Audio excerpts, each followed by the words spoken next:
Bonjour au corps de Christ, bonjour au peuple de Dieu, bonjour aux serviteurs de Dieu, bonjour aux servants du Seigneur, bonjour à tous ceux qui se préparent à l'enlèvement de l'Église, au retour très imminent de notre Seigneur et Sauveur Jésus-Christ. Bonjour à tous les bien-aimés qui nous écoutent à travers le monde. Bonjour aux chrétiens, bonjour aux chrétiennes. Je suis le frère Xavier, serviteur de Jésus-Christ. Et j'aimerais dire quelque chose avant de commencer cette parole que j'ai reçu la grâce de recevoir, cette révélation que j'ai eu la grâce de recevoir en ce jour. J'aimerais dire que je ne suis pas un théologien. Je ne suis pas une personne qui enseigne ce qu'il a appris dans une école de théologie ou alors qui enseigne des choses qu'il a lues dans des livres. J'enseigne simplement ce que le Saint-Esprit me montre. J'enseigne simplement ce que le Seigneur m'accorde la grâce de voir. J'enseigne simplement ce que le Seigneur m'accorde la grâce d'entendre. Donc, selon que j'entends, j'enseigne. Selon que je vois, j'enseigne.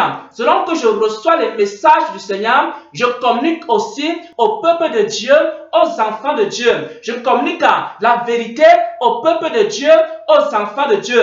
De manière à ce que ceux qui sont de la vérité écoutent la vérité et qu'ils soient fortifiés par la vérité.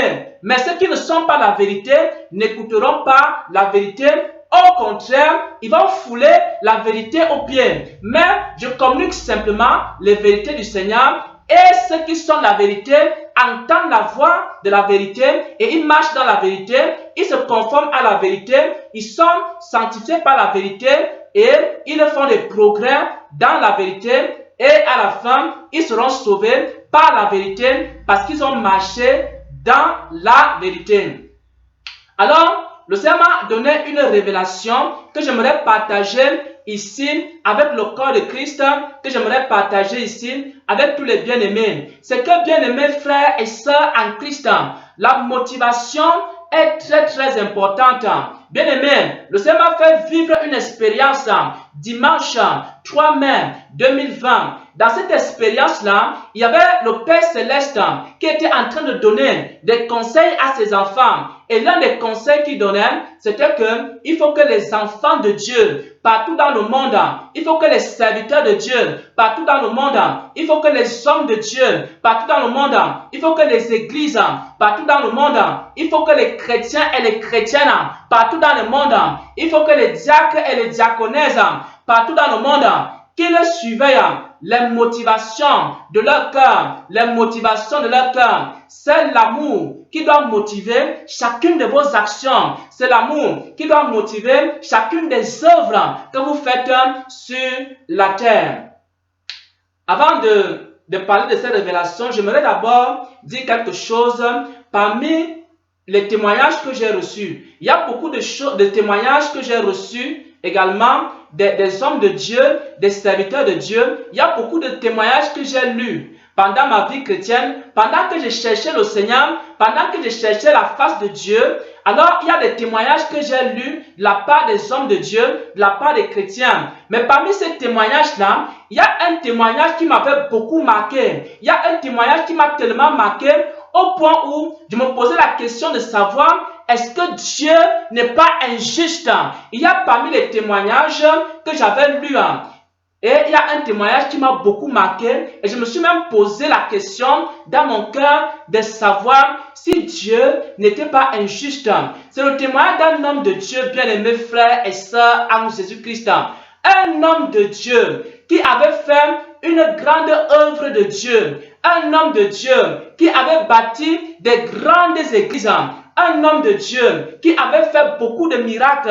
Un homme de Dieu qui avait fait beaucoup de jeûnes et de prières. Un homme de Dieu qui avait beaucoup évangélisé. Un homme de Dieu qui avait aidé des chrétiens et des chrétiennes. Un homme de Dieu qui avait un ministère qui s'étendait dans le monde. Et alors, cet homme de Dieu-là, un jour, il est entré dans une retraite spirituelle pour commencer à prier et chercher la face de Dieu. Et pendant qu'il priait et pendant qu'il cherchait la face de Dieu, le Seigneur lui a fait vivre une expérience. Le Seigneur lui a fait comprendre qu'il n'était même pas prêt pour l'enlèvement, il n'était même pas prêt pour le retour du Seigneur. Malgré le fait qu'il avait bâti des églises, malgré le fait qu'il avait beaucoup jeûné, il avait beaucoup prié pour des gens, il avait fait beaucoup des œuvres. Mais à la fin, le Seigneur était en train de lui dire que toutes ces œuvres-là n'étaient pas des œuvres qui lui étaient agréables. Pourquoi? Parce que le Seigneur lui donnait une raison, une seule raison. Toutes les grandes œuvres qu'il avait eu à faire, les grandes églises qu'il avait bâties, les grands jeûnes qu'il avait fait, les grandes prières qu'il avait fait, il n'avait pas fait ça par amour pour Dieu. Dieu le disqualifiait, pas parce qu'il n'avait pas fait des œuvres, mais parce que toutes ces œuvres-là, c'était des œuvres sans amour. C'était des œuvres qu'il n'avait pas fait par amour pour Dieu. Ça, c'est le témoignage. Et ce témoignage-là m'a beaucoup brisé. Jusqu'à présent, ce témoignage ne peut pas sortir dans mon esprit. Pourquoi? Parce que, en me rappelant toujours de l'histoire de cet homme de Dieu, je me dis toujours que tout ce que je dois faire, ça doit être pour la bonne motivation. Ça doit être pour l'amour de Dieu. Sinon, tout ce que je ferai dans le monde, même si je prophétise, si ce n'est pas dans l'amour, cela ne sert de rien. Même si je parle les langues des hommes, je parle les langues des anges, si ce n'est pas dans l'amour, cela ne me sert à rien. Même si j'avais le don de prophétie, la science de tous les mystères, si je n'ai pas l'amour de Dieu, cela est inutile, cela est vain. Même si je prenais tout mon argent, je donnais aux pauvres, si je n'ai pas l'amour, alors toutes ces œuvres-là ne servent à rien. Toutes ces œuvres-là sont quoi? Des œuvres mortes. Bien-aimés frères et sœurs, toutes les œuvres que nous faisons sans l'amour de Dieu, ce sont des œuvres mortes. Et dans l'église primitive, on enseignait aux chrétiens à renoncer aux œuvres mortes. Ça, c'était le témoignage que j'ai pris par rapport à cet homme de Dieu. Je vais prendre un autre témoignage. Maintenant, c'est le témoignage des Écritures. Dans les Écritures, il y avait deux frères. Il y avait un frère qui s'appelait Abel. Il y avait un autre frère qui s'appelait Caïn. Abel avait fait une offrande à Dieu. Et cette offrande-là était des brebis. Il avait offert également son troupeau, le premier-né de son troupeau à Dieu. Donc, ça c'était l'offrande d'Abel. Maintenant, il y avait son frère également, Caïn, qui a fait aussi une offrande aussi qui avait de la valeur. Une offrande qui avait aussi la valeur comme l'offrande d'Abel. Qu'est-ce que Dieu a fait? Dieu a pris l'offrande d'Abel. Il a rejeté l'offrande de Caïn. Pourquoi? Parce que l'offrande que Abel avait eu à faire avait été fait par quoi? Avait été fait par amour. Bien aimé, toutes les œuvres que nous faisons sans amour sont des œuvres mortes. Caïn aussi avait des œuvres. Caïn aussi avait des œuvres. Mais les œuvres de Caïn, c'était des œuvres mortes. Bien aimé, l'église apostate aussi a des œuvres. Mais les œuvres de l'église apostate sont des œuvres mortes. Les hommes dans le monde aussi ont des œuvres. Mais les œuvres des hommes dans le monde sont des œuvres mortes. Les gouvernements aussi ont des œuvres. Mais ces œuvres sont des œuvres mortes. Beaucoup de serviteurs de Dieu ont des grandes œuvres, mais ces œuvres-là sont des œuvres mortes.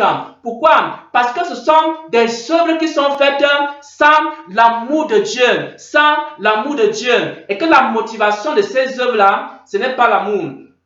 J'aimerais ici que nous puissions entrer dans les Écritures pour voir également ce que l'Église primitive disait au sujet des œuvres mortes et les œuvres qui sont faites sans l'amour de Dieu.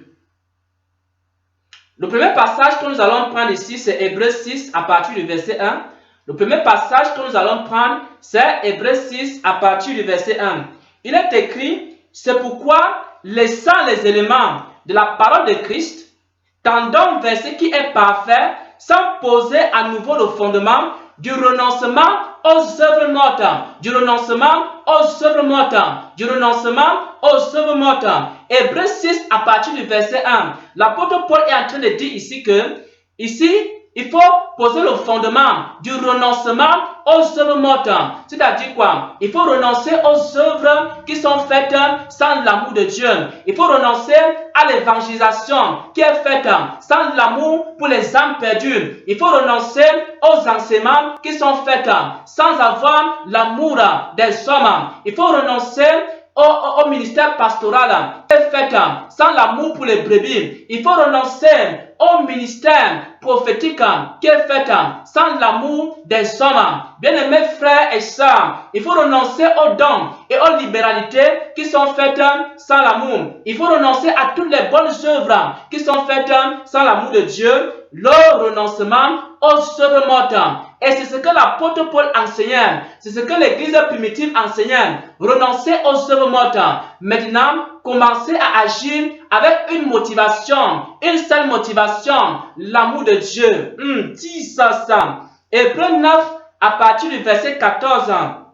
Il est écrit ici. Ça, c'est le deuxième passage dont on parle des œuvres mortes ici dans la Bible, dans les Écritures. Ici, Hébreux 9, verset 14, il est écrit: combien plus le sang de Christ, qui par un esprit éternel s'est offert lui-même sans tâche à Dieu, purifiera-t-il votre conscience des œuvres mortes? Donc, il faut que notre conscience soit purifiée des œuvres mortes, afin que vous serviez le Dieu vivant. Parce que les œuvres mortes ne servent pas Dieu. Les œuvres mortes, Dieu ne prend pas ces œuvres qu'on fait sans l'amour de Dieu. Toutes les œuvres que nous faisons sans la motivation qui est l'amour, ce sont des œuvres mortes. Et Dieu nous demande ici de renoncer à ces œuvres mortes, de purifier notre conscience des œuvres mortes et de rechercher maintenant l'amour de Dieu. Et lorsque nous avons maintenant l'amour de Dieu dans notre cœur, alors tout ce que nous faisons, c'est par amour. Lorsque nous prions maintenant par amour. Lorsque nous gênons maintenant par amour. Lorsque nous allons visiter les veuves et les orphelins, nous y allons par amour. Lorsque nous adorons maintenant Dieu, nous l'adorons par amour. Lorsque nous chantons à la chorale, nous chantons par amour. Lorsque nous prêchons l'évangile par amour. Lorsque nous partons maintenant prophétiser, nous prophétisons par amour. Lorsque nous commençons à perdre les brebis, nous commençons à perdre les brebis par amour. Lorsque nous faisons n'importe quoi pour Dieu, n'importe quoi pour notre prochain, n'importe quoi dans la société, que ce soit maintenant par amour. Et si nous le faisons par amour pour Dieu, par amour pour notre prochain, nos œuvres seront accueillies par Dieu. Nos œuvres seront une offrande de bonne odeur à Dieu. Ça sera comme l'offrande d'Abel. Dieu va prendre ces œuvres, mais Dieu va rejeter toutes les œuvres qui sont faites sans l'amour de Dieu. Et c'est ce que le Seigneur veut nous dire ici là. C'est ce que le Seigneur veut qu'on enseigne à l'église. C'est ce que le Seigneur m'a fait comprendre. C'est ce que le Seigneur voudrait que l'église connaisse. L'église ne doit pas seulement avoir des œuvres. Il y a beaucoup d'œuvres dans les églises. Il y a beaucoup de grandes œuvres dans les grandes églises. Il y a beaucoup de grandes œuvres dans les petites églises. Il y a beaucoup de grandes œuvres dans le monde. Il y a beaucoup de grandes œuvres dans la société. Mais beaucoup de ces œuvres sont des œuvres mortes. Et Dieu ne prendra pas les œuvres mortes. Il prendra uniquement les œuvres qui sont faites par amour pour lui. Maintenant, l'amour de Dieu également est important. Pourquoi? Parce que lorsque nous avons l'amour de Dieu, ça devient pour nous facile de faire les œuvres de Dieu. Pourquoi? Parce que l'œuvre de Dieu est facile avec l'amour de Dieu. J'aimerais que nous puissions prendre un passage et c'est par là que nous allons terminer. 1 Jean 5 à partir du verset 3. 1 Jean 5 à partir du verset 3. Il est écrit: car l'amour de Dieu consiste à garder ses commandements et ses commandements ne sont pas pénibles. L'amour de Dieu consiste à garder ses commandements et ces commandements ne sont plus pénibles. Ça veut dire quoi? Ça veut dire que lorsque tu as l'amour de Dieu, ce n'est plus difficile pour toi de garder ses commandements. Lorsque tu as l'amour de Dieu, ce n'est plus difficile pour toi de garder sa parole. Lorsque par exemple, tu aimes un mari, c'est facile pour toi d'obéir à ce mari-là. Lorsque par exemple, tu aimes ton père, c'est facile pour toi d'obéir à ton père. Lorsque par exemple, tu aimes des enfants, c'est facile pour toi de pouvoir aux besoins de ces enfants. Lorsque tu aimes les nécessiteux, c'est facile pour toi de pouvoir aux besoins des nécessiteux. Pourquoi? Parce que l'amour remplit ton cœur, alors tout ce que tu fais, tu le fais sans murmurer. Lorsque tu aimes les veuves et les orphelins, c'est facile pour toi d'aller rendre visite aux veuves et aux orphelins. Pourquoi? Parce que tu as l'amour des veuves, des orphelins, des nécessiteux, des hommes et des femmes qui souffrent. Parce que tu as l'amour pour eux, alors ce n'est pas difficile pour toi d'obéir au commandement de Dieu. Lorsque tu aimes Dieu, c'est facile, frère, de prier. La prière n'est plus une bagarre. La prière n'est plus quelque chose de difficile à faire. Ce n'est plus un devoir difficile. Parce que quand tu aimes Dieu, quand tu as l'amour de Dieu dans ton cœur, alors les choses de Dieu deviennent faciles. Lorsque tu as l'amour de Dieu, alors ça devient facile pour toi de jeûner, de prier. Pourquoi? Parce que l'amour de Dieu remplit ton cœur et tu commences à aller naturellement, facilement et tu commences à adorer. C'est facile d'adorer un Dieu qu'on aime, frère, mais c'est difficile d'adorer un Dieu qu'on n'aime pas. Frères et sœurs en Jésus-Christ, c'est facile de prier un Dieu qu'on aime, mais c'est difficile de prier un Dieu qu'on n'aime pas. Lorsque on doit prier un Dieu qu'on n'aime pas, qu'est-ce qu'on fait? Tout le temps, on est en train de regarder la montre. Est-ce que j'ai à prier 2 minutes? Il me reste encore 3 minutes. J'ai à prier 8 minutes. Il me reste encore 2 minutes.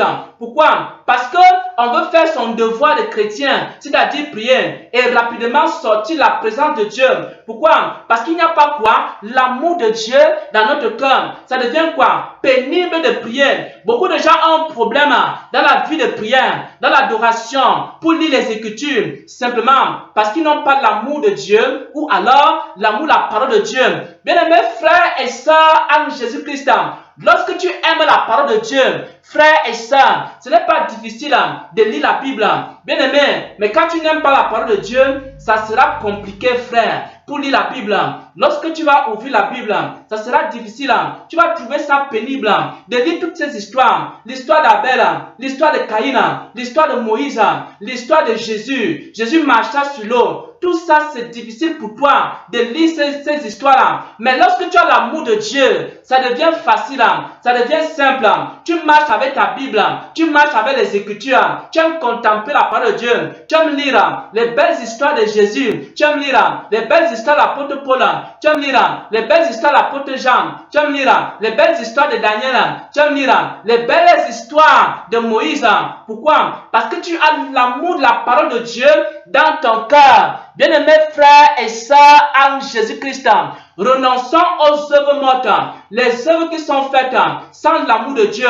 Recherchons l'amour de Dieu. Demandons à Dieu de répandre son amour dans notre cœur. Pourquoi? Parce que l'amour de Dieu est répandu dans notre cœur par le Saint-Esprit qui nous a été donné. Et demandons au Seigneur, Seigneur, répands dans nos cœurs ton amour. Seigneur, répands dans nos cœurs ton amour. Et Dieu va répandre dans ton cœur son amour.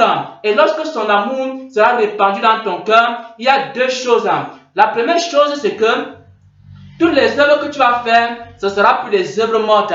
Parce que tu as l'amour de Dieu. Et la deuxième chose, c'est que ce sera maintenant devenu pour toi très très facile de faire l'œuvre de Dieu, très très facile de mener la vie chrétienne, très très facile de prier, très très facile de jeûner, très très facile de lire la Bible, très très facile d'aider l'œuvre de Dieu, très très facile de faire les bonnes œuvres, très très facile de faire les libertés, très très facile de marcher avec Dieu.